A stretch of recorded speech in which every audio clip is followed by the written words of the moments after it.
कृशधरी महाचंडी मुक्तकेशी वलिप्रिये कुलाचार प्रसन्यास्ये नमस्ते शंकर प्रिये घोरदंष्ट्रे कोटराक्षी कीटी शब्द प्रसादिनी घोर घोर रवास्फारे नमस्ते चित्तवासिनी बंधुका पुष्प शंकाशे त्रिपुरे भयनाशिनी भाग्योदय समुत्पन्ने नमस्ते वरवन्दिनी जय देवी जगद्धात्री त्रिपुराद्ये त्रिदेवते भक्तेभ्य वरदे देवी महिषग्नि नमोस्तुते घोर विघ्न विनाशाय कुलाचार समृद्धये नमामि वरदे देवी मुंडमाला विभूषणे रक्तधारा समाकीर्णे करकांची विभूषिते सर्वविघ्न हरे काली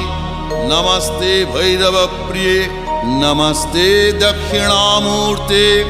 काली त्रिपुर भैरवी भिन्नांजन चय प्रख्ये प्रवीण शव संस्थिते गलत्सनित धाराभि स्मेरानन सरोरुहे बीनोन्नत कूच द्वंद्वे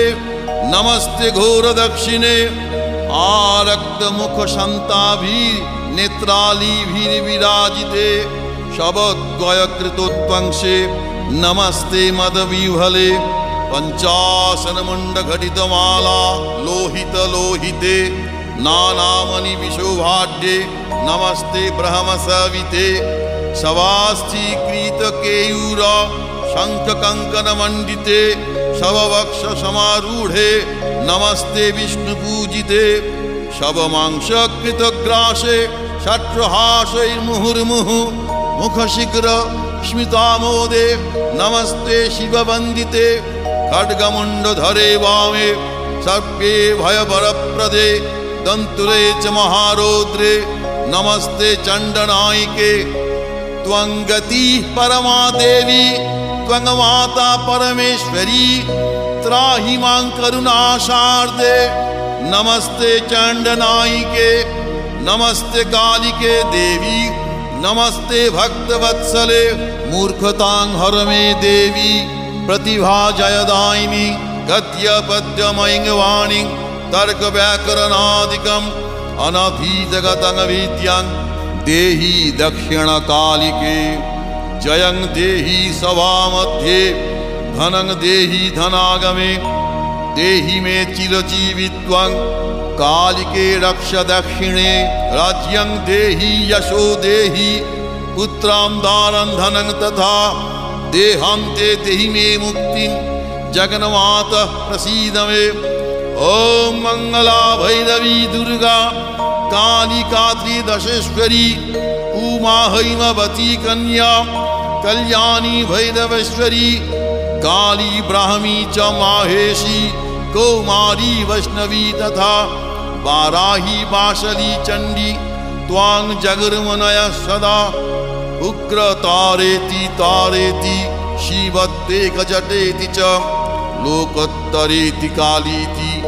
यते कृतिभिः सदा यथा काली तथा तारा तथा छिन्ना च कुल्लुका एकमूर्तिश्चतुर्भेद